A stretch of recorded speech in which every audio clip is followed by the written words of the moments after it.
Welcome to All Things Restored teaching series.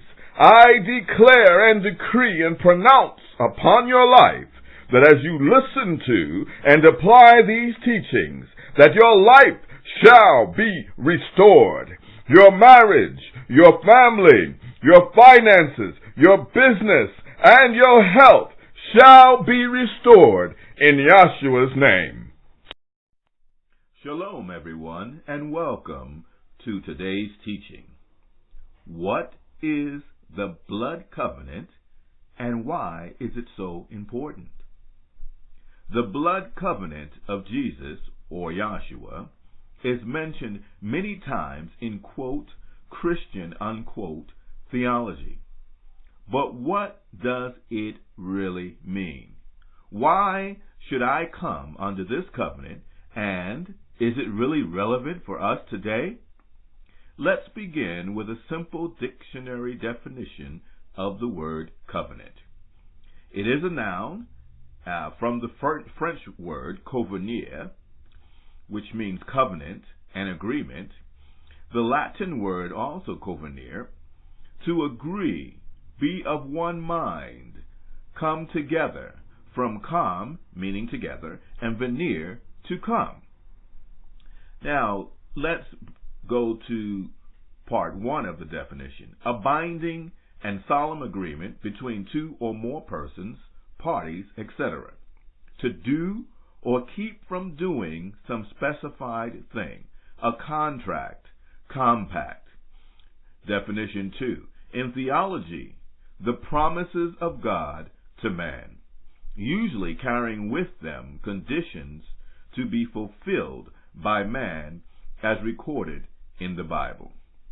Let's turn our eyes back in time to see the historical significance of a particular type of blood covenant. There is a type of blood covenant that was very common in the ancient East. This was a covenant dealing with hospitality. As a host, when you became aware that a guest was coming to visit you, and you wanted to honor and receive your guest, you would kill an animal and pour out the blood at the entrance of your home. When the guest arrived at the entrance of your home, he knew that this was an invitation to cross over the blood at the threshold and step into your home. This act of the guest was an acceptance of your offer to enter into a blood covenant with you as the host. The blood at the entrance of your home represented your life as the host. The guest, recognizing the symbolism of the blood, would take care not to step in the blood, as it would be symbolic of trampling on your life. This would be the greatest of insults. Now let's read in the scriptures, Hebrews 10, verse 26 through 29, as it explains the same principle in relation to the sacrifice of Yahshua, or Jesus. Starting in verse 26, it says, For if we sin willfully after we receive the knowledge of the truth, there remains no more sacrifice for sins, but a certain fearful looking for of judgment and fiery indignation, which shall devour the adversaries. He that despises Moses' law died without mercy under 2 or 3 witnesses. Of how much sorer punishment, suppose you, shall he be thought worthy, who has trodden under foot the Son of God, and have counted the blood of the covenant which he was sanctified an unholy thing, and hath done despite unto the Spirit of grace. Now, the blood of the animal, once again, was representative of the life of the host. Now let's turn to Leviticus 17, verse 11. For the life of the flesh is in the blood, and I have given it to you upon the altar to make an atonement for your souls. For it is the blood that makes an atonement for the soul. End of Scripture. The value of the animal that was sacrificed indicated the degree of honor that was to be bestowed upon the guest. The blood of a dove or a pigeon was the least, but the blood of a goat or ox was for a highly honored guest. A king, on the other hand, was honored by a very special animal which was called the fatted calf.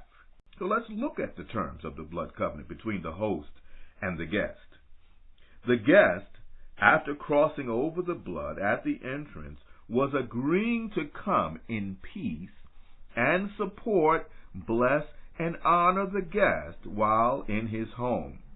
The host, by receiving the guest, was obligated with his life to defend, protect, and provide for his guest while he was in his home. This obligation, which was a blood covenant, was held the same as if it was his own family member. This was how serious this covenant was taken. Now let's look at the story of Lot in Genesis 19, verses 1 through 8. And verse 1, And there came 2 angels to Sodom at even, and Lot sat in the gate of Sodom. And Lot, seeing them, rose up to meet them. And he bowed himself with his face toward the ground. Verse 2, And he said, Behold now, my lords, turn in, I pray you, into your servant's house, and tarry all night, and wash your feet, and you shall rise up early and go on your ways. And they said, Nay, but we will abide in the street all night. And he pressed upon them greatly, and they turned in unto him and entered into his house. And he made them a feast, and did bake unleavened bread, and they did eat. Continuing in verse 4. But before they lay down, the men of the city, even the men of Sodom, compassed the house round, both old and young, all the people from every quarter. And they called unto Lot, and said unto him, Where are the men which came into thee this night? Bring them out unto us, that we may know them. And verse 6, And Lot went out at the door unto them, and shut the door after him, and said, I pray you, brethren, do not so wickedly. Verse 8, Behold now, I have 2 daughters, which have not known man. Let me, I pray you, bring them out unto you, and you do to them as is good in your eyes. Only unto these men do nothing, for therefore came they under the shadow of my roof. Now, for many years, growing up and into adulthood, I just couldn't understand why Lot would do this thing to his daughters. Give his own daughters to a mob of people who had such wicked intention. It just didn't seem to make sense to me. And the reason why it did not make sense is because I did not understand the culture of that day and time. The nature of this covenant in that day was extremely serious.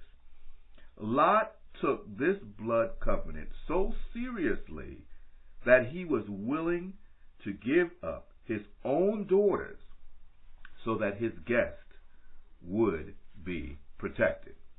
Thus the statement, Only unto these men do nothing, for therefore came they under the shadow of my roof.